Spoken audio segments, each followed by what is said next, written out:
আসসালামু আলাইকুম। আমি নুসরাত জাহান সামিয়া আরও একটি আলোচনা নিয়ে আপনাদের মাঝে উপস্থিত হলাম।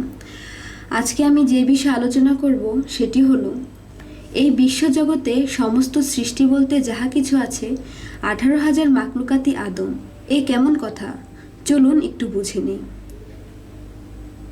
আমরা এখন চলে যাব সেই সৃষ্টির গোড়াতে।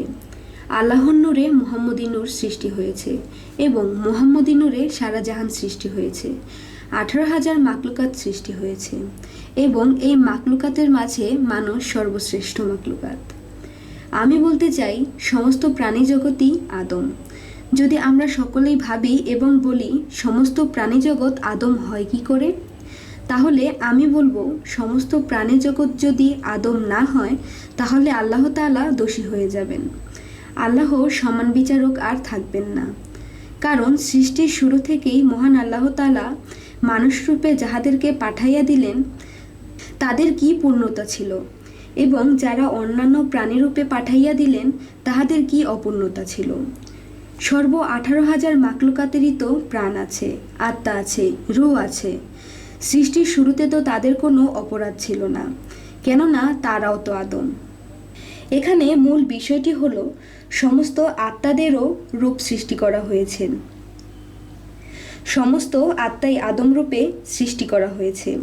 এখন কিছু আদম রূপে মানুষ পৃথিবীতে আসিয়া গেল, আর কিছু কিছু শুধু 10 ভাগের 1 ভাগ মানুষ এসে গেল।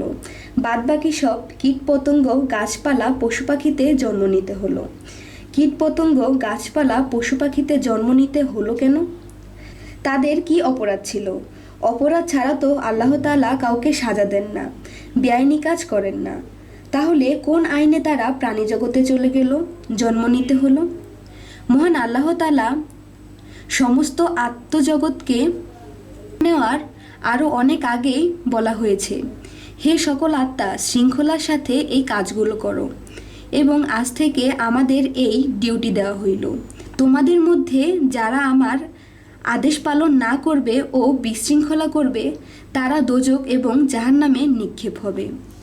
তখন দেখা যায় বেশিরভাগ আত্মাই আল্লাহ তাআলার হুকুম পালন করেন নাই, যার ফলে তাদেরকে কীট পতঙ্গ, গাছপালা, পশু পাখি রূপে জন্ম নিতে হলো।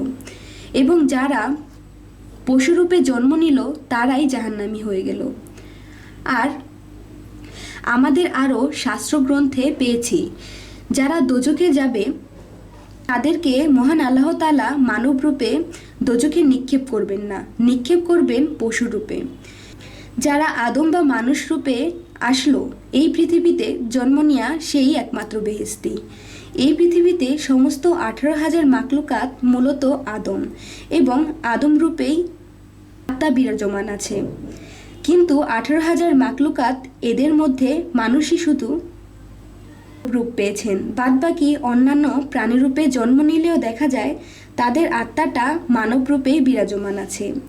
তাই বলছিলাম সমস্ত 18,000 মাকলুকাতই আদম। তাদের অপরাধের কারণে তারা জাহান্নামের গভীরে চলে গেছেন।